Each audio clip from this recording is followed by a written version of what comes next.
Salam alaikum. Alors bonsoir.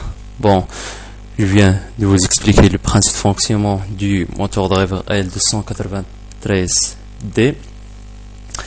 Mais tout d'abord, je vais vous donner comme un historique ou bien la raison que les ingénieurs en électronique ils ont inventé ce circuit intégré. Bon.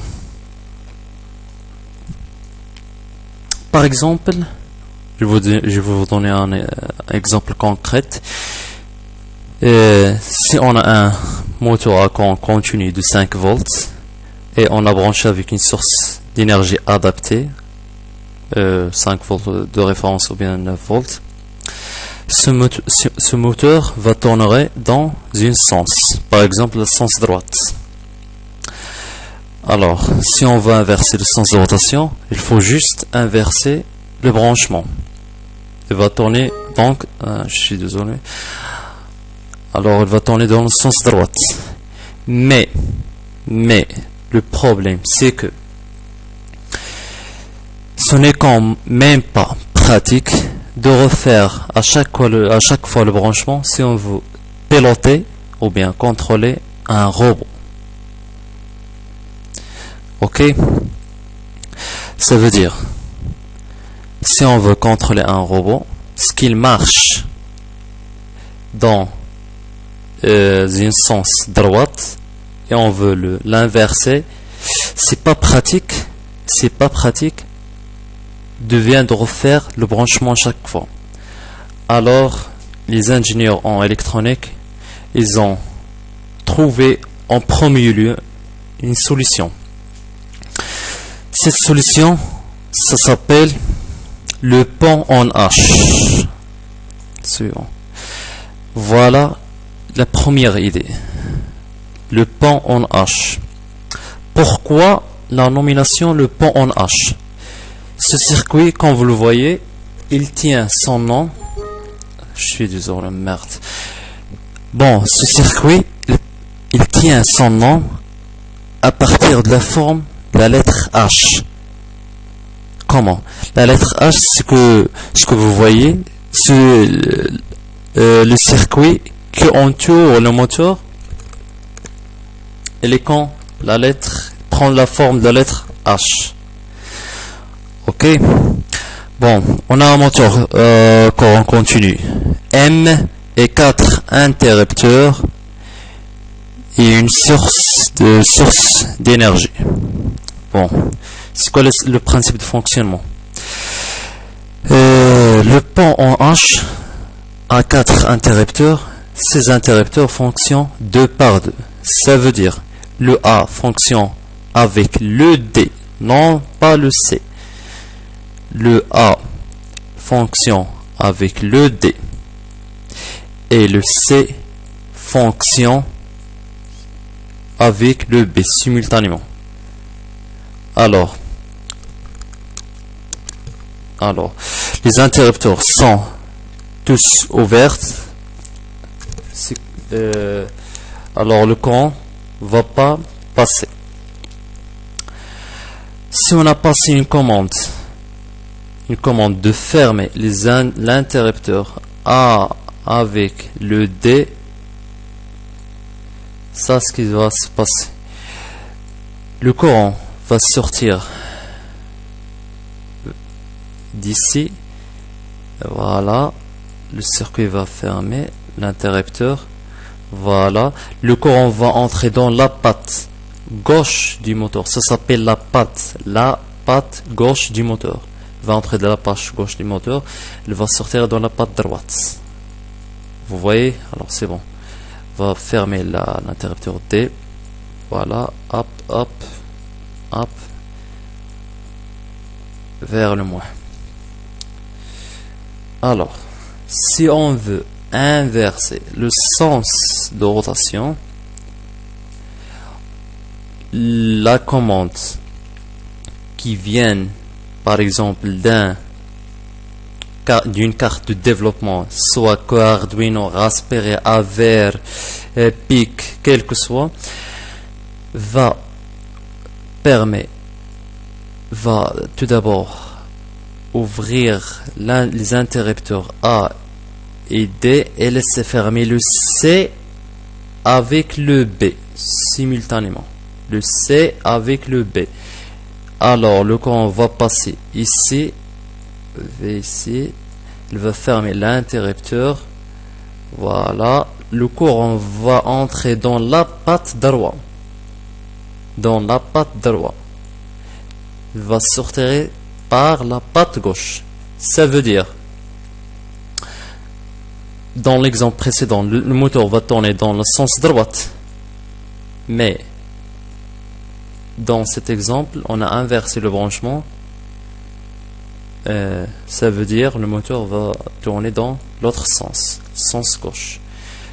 Le courant va se passer du patte droit vers la patte gauche. Il va sortir d'ici, d'ici, d'ici. Bon, voilà. Voilà.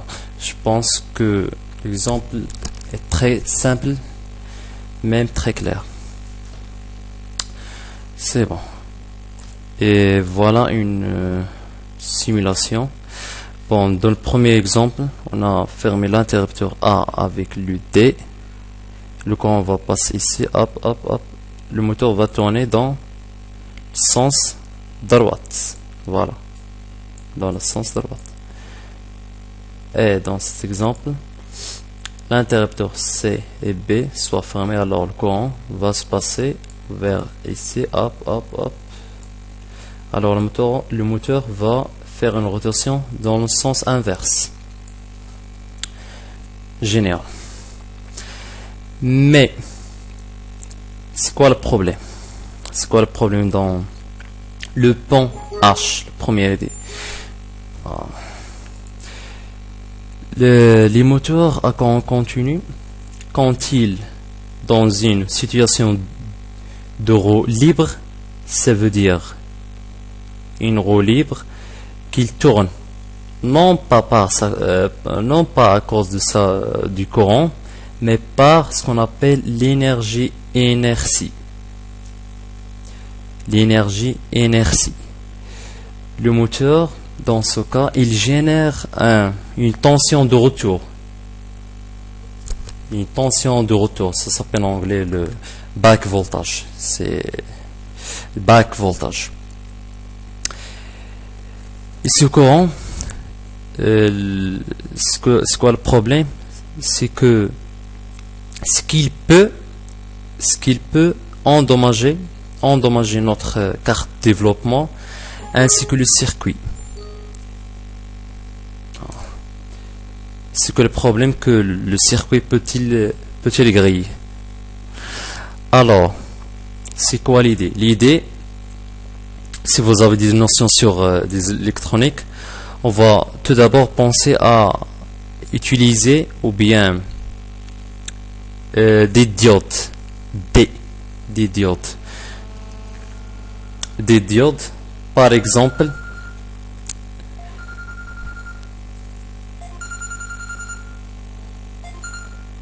des diodes. C'est quoi la nature de ces diodes? Ces diodes, c'est de type NPN.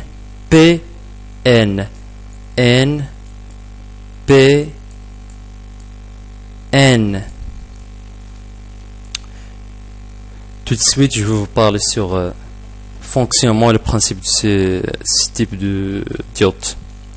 Alors, on va passer. Voilà. Voilà une simulation qui est très simple. Est-ce que vous voyez que les interrupteurs fonctionnent deux par deux et ils changent le sens de rotation du moteur? C'est bon. Bon, on a parlé sur l'énergie et inertie, ce qui génère le moteur dans une situation d'une roue libre. Alors, donc, on a dit que c'est que le problème, c'est que le moteur, il génère un courant de retour, une tension de retour. Ça s'appelle en anglais le back voltage. Alors, ce que peut être utilisé dans le pont en H comme un frein électromagnétique. Alors, le moteur s'envoie son courant à l'inverse, que ça permet de contrôler le moteur plutôt que de le laisser en roue libre. Alors, le moteur, quand il tourne dans une roue libre, il génère une énergie inertie et l'envoie dans, voilà l'exemple, voilà le frein.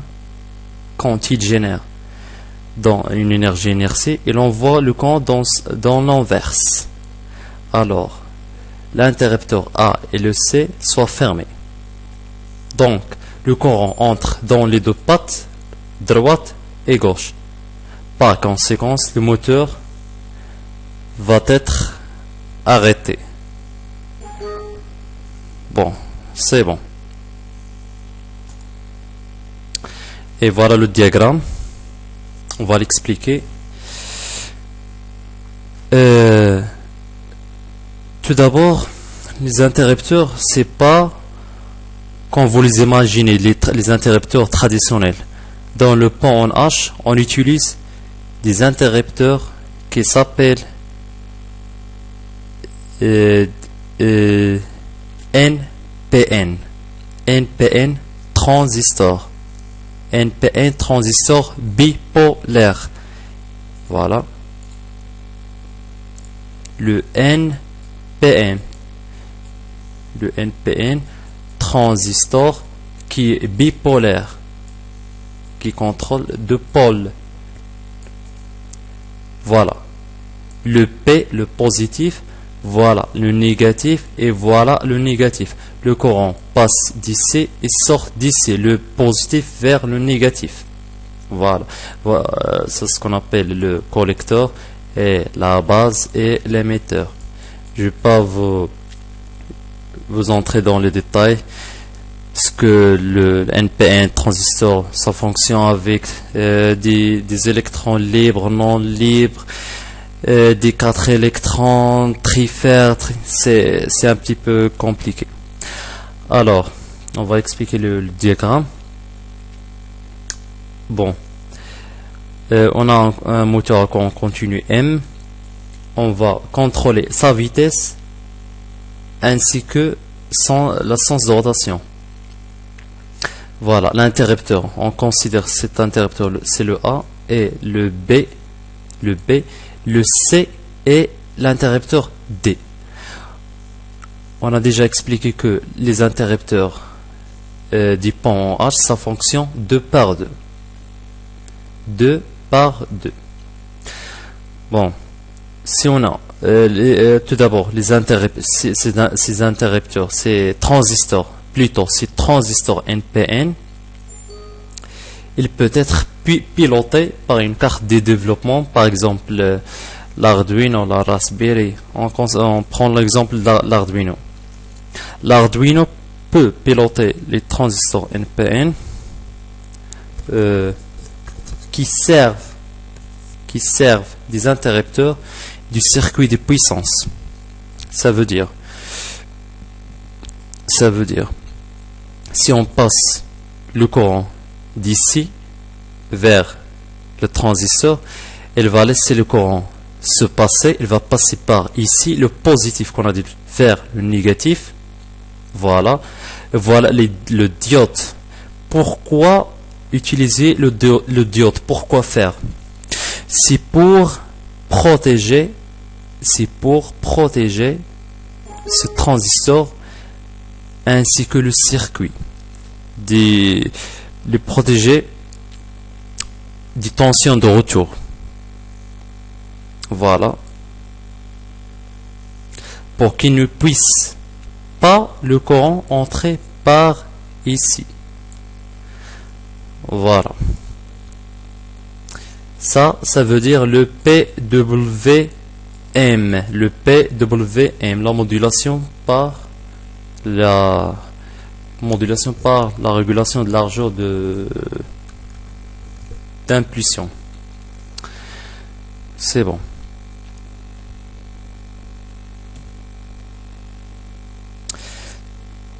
Tout d'abord, ça s'appelle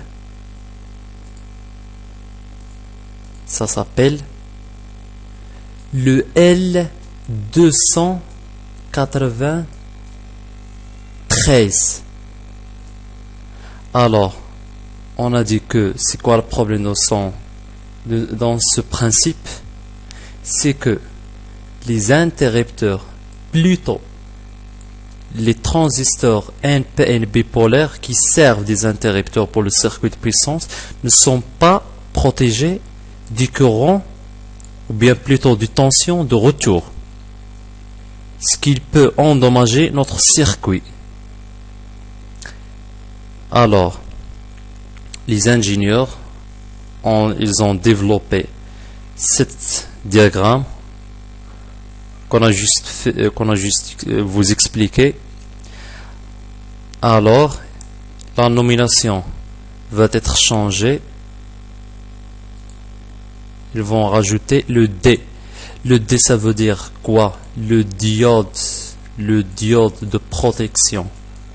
Le diode de protection du surchauffage du circuit intégré et en général de notre circuit. Le diode, ce qu'il laisse passer le courant dans un sens, non pas par un sens inverse. Je pense que c'est clair et simple.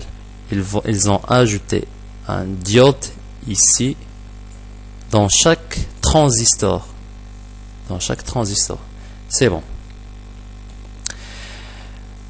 Bon, ce diagramme peut contrôler ou bien piloter un seul moteur à courant continu. Un seul moteur. Alors, ils ont pensé de développer ce circuit pour contrôler deux moteurs, comme l'exemple de contrôler une voiture, un robot voiture, les deux roues de l'arrière. Ils ont intégré deux circuits dans un seul circuit double. Ça veut dire le double pont, le double circuit du pont en H. Ça veut dire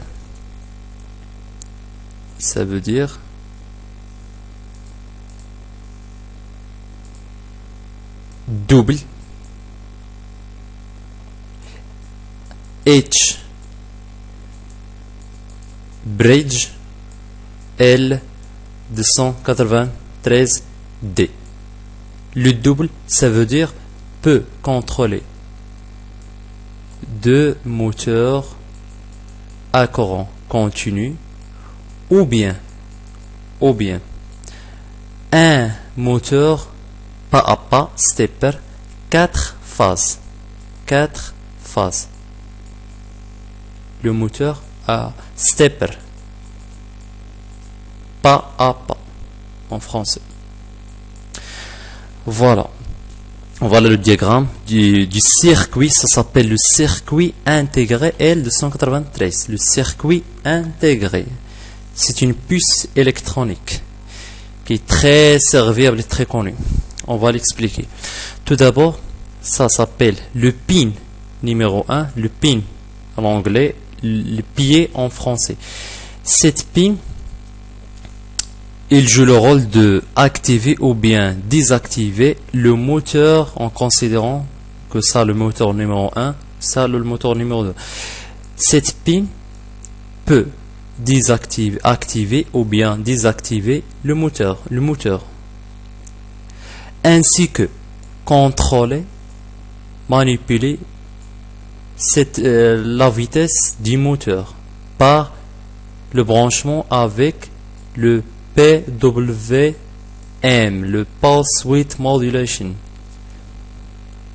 Voilà.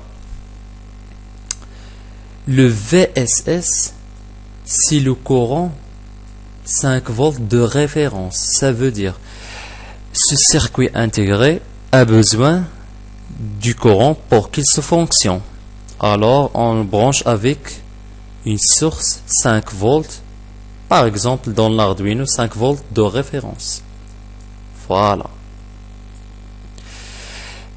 Input 1, input 1.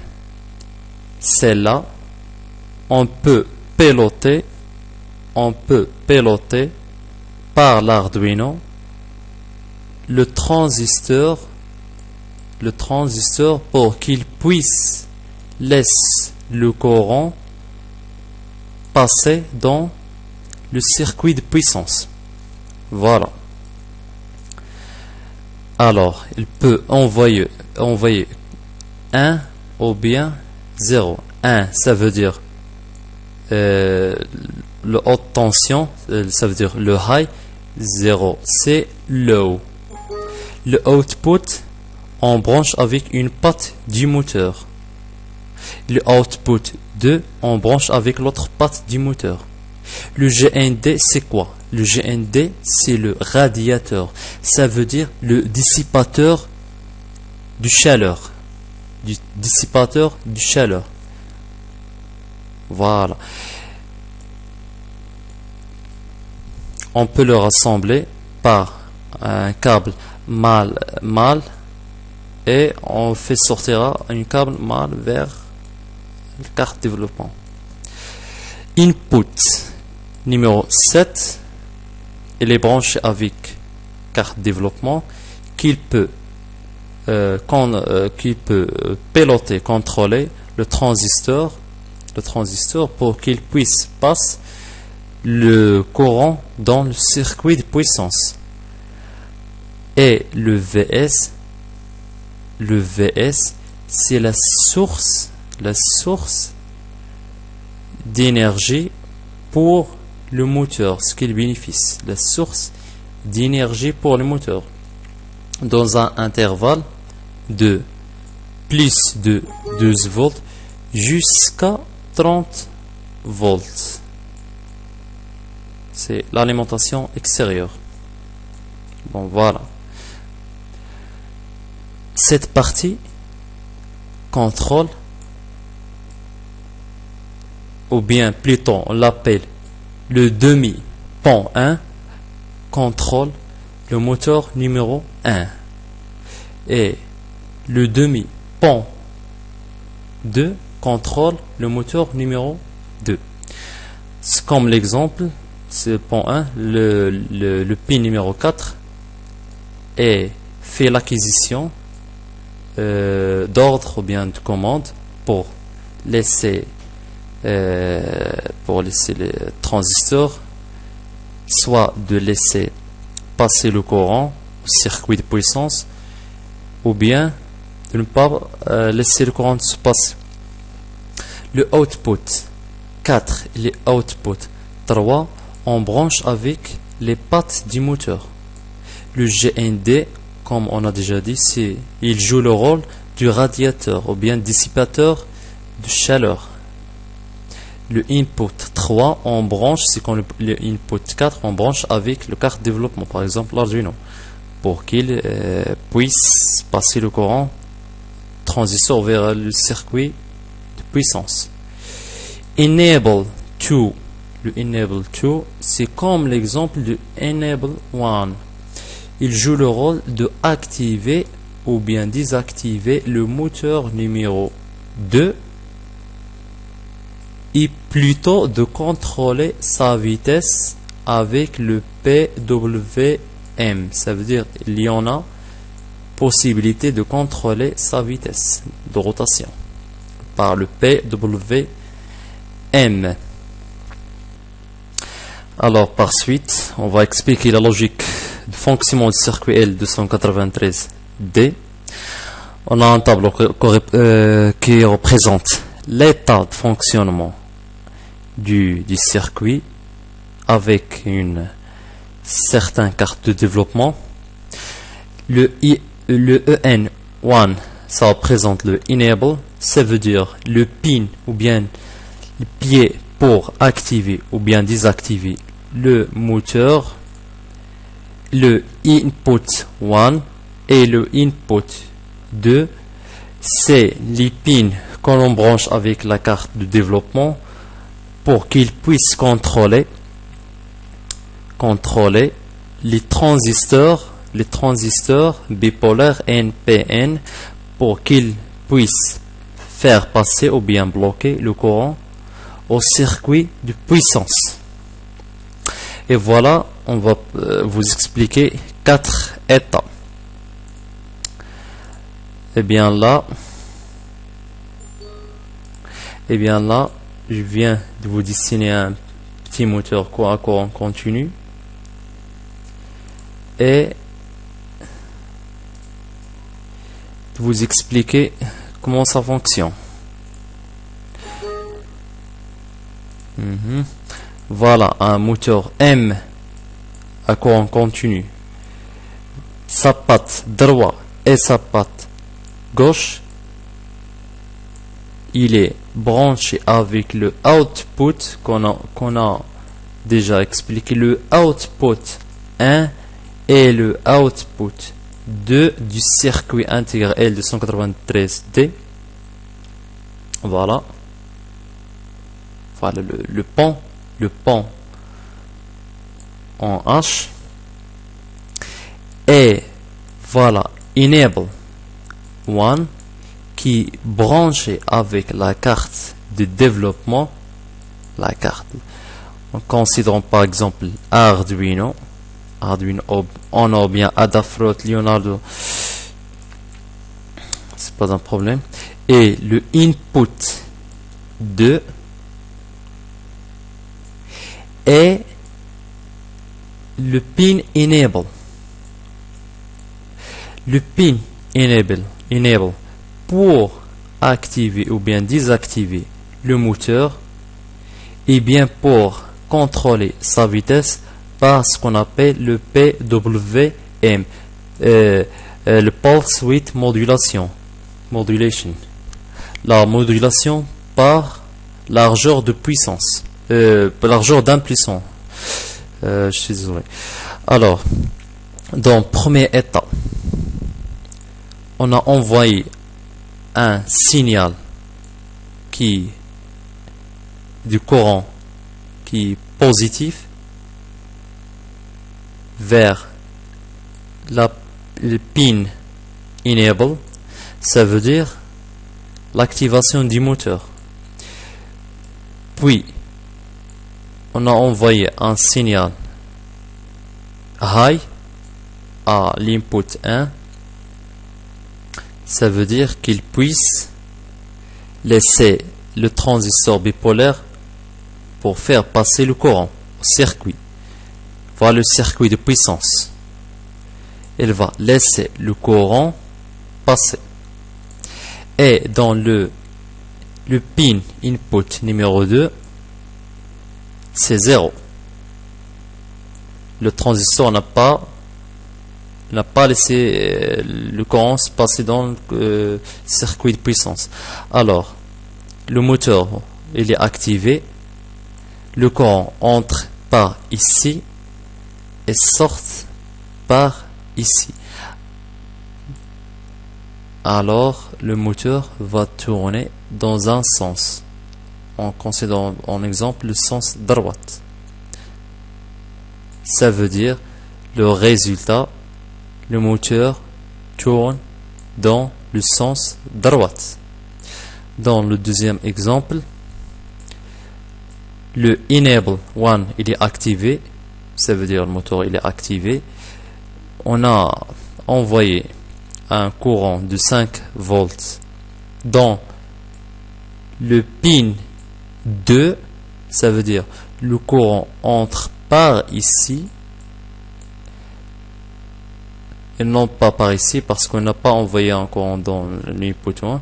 Alors le courant passe par ici, le transistor va le tolérer, alors le courant va passer dans le sens inverse.